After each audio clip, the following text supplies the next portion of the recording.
Well, here I am outside. I love being outside, and I'm glad it's a great day. It's a little breezy. I'm wearing shorts, so it might be a little cool for me to be wearing shorts. I just have to say that things are going okay. There's a little bit of stress about getting work and having money and that kind of thing, and rightfully so. I mean, it's okay. I think I'm kind of working my way out of. I had leukemia to I'm Karen. So I'm hoping that's true. I think there's a lot of things that I can take and learn from that experience, and I still need to grow a lot from it. I mean, there's a lot of things still going on, but I feel like I'm like walking the right path to to me again. I have to embrace that I am different, and that's the hardest part. I mean, still the hardest part, and I'm going to say it again, is I was finally in a position in my life where I liked looking in the mirror. I liked who I was, not only physically, but I liked who I was becoming. It was fun. I had a lot of fun even by myself. I could, just enjoy things, and I liked that person. And really, the leukemia did take that person away. Will that person be back? I don't think so. Will something similar? Probably. I don't think you can ever be who you once were. It's just like anything in life that's a big change. Divorce. You're not going to be the same person you were before the divorce, and that's okay. I mean, I have to remember and know that that's okay. I can't keep beating myself up for it. I can be thin and I can be in shape. I can be, I think I just have to get the smile that's back. I really need that. And I'm getting better about looking at myself in the mirror. Because it's funny, I can see myself when I'm doing these videos, and I look at my hair and I'm just not right there yet. I know it doesn't matter. I mean, really, truthfully, it really doesn't. Um, the hair will grow, the hair will change. Everybody's hair does, even when they don't go through chemo. So, um, but it'll grow. And if truly I can't stand it for a long period of time, I do have a wig that I really, really like. So I can go back to that if I need to. I do need to put together maybe a lip sync video. I'm afraid to, because I don't feel that I look the part right now. Can I play that part? And I just have to go and enjoy the music. And if I enjoy the music, I think I can do it. I think it would be an important step for me to do, kind of like a proving point to myself. Because I have energy for the most part. I mean, I can't go run a mile or anything like that, but um, and that's not just endurance. That's also muscles. And I have to remember the chemo just destroyed my whole body, muscles, tissues. It really did a number. It does. It does a number on everybody. And with the chemo I had, I have to remember that my muscles and tendons and joints and bones are a little weaker than normal, and they need to get back to snuff. And that just takes being patient and working. It's funny because even after being through that, I think that I could get back to the way I was a lot easier than some people that are healthy and trying to get to where I was. So I have to, that's what I mean. I have to be easier on myself because I'm still in a good position, really. All in all, I am. So I have I think a phone thing tomorrow. So we'll see how that goes. I don't even want to call it an interview because I don't even know if it is. I think it is. I don't know. It might be just help that my old company needs, and that might be just it.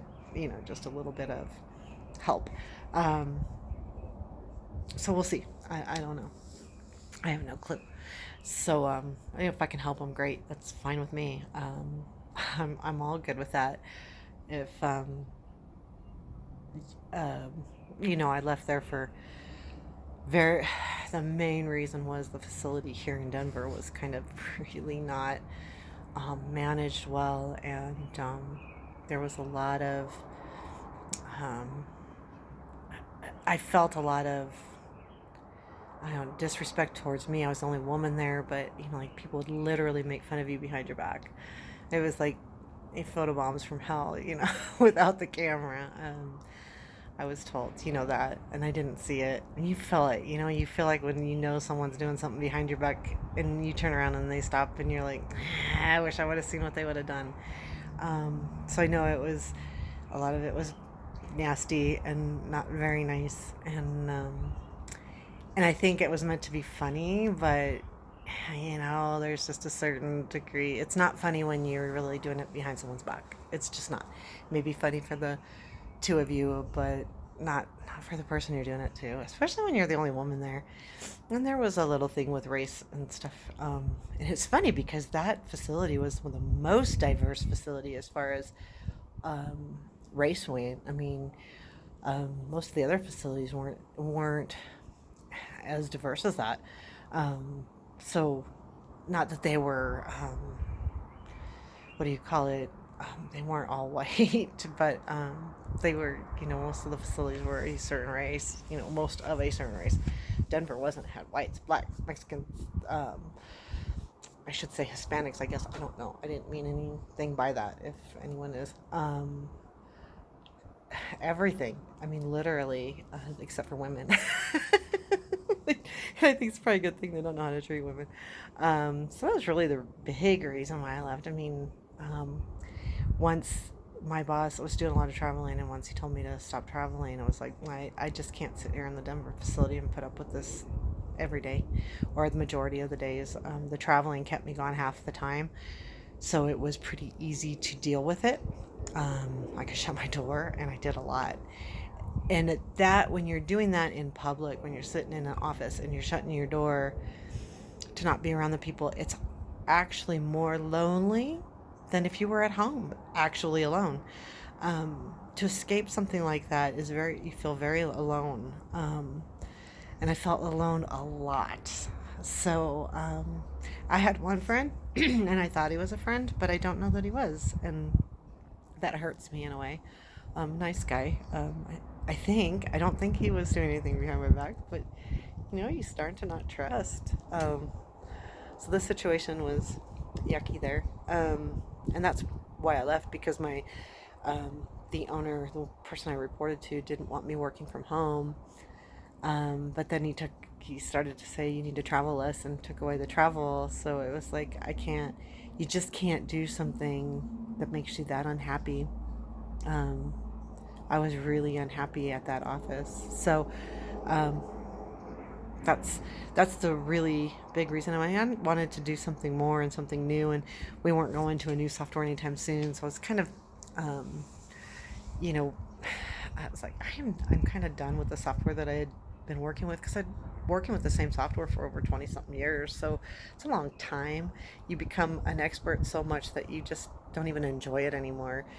It's not even fun to troubleshoot and to figure things out as it was when you figure something out, and when you're first learning a software, and you're like, yeah, look what I did, this is awesome. But when you can do something like totally rad and rad, that just like California in me. And all of a sudden it's not as fulfilling. It's fulfilling, but not as. So anyway, I didn't mean for it to go on this long. It's a beautiful day. I'm doing well. I appreciate everybody standing by me, and I love the comments. So I like to know that people are watching it or reading it, or not reading it, but watching it.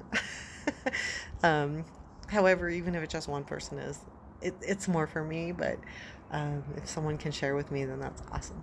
So, and look at how beautiful it is. It's a beautiful day. I think I'm just gonna go work in the garden, eat something, and go work in the garden, and just enjoy the outside. Thanks.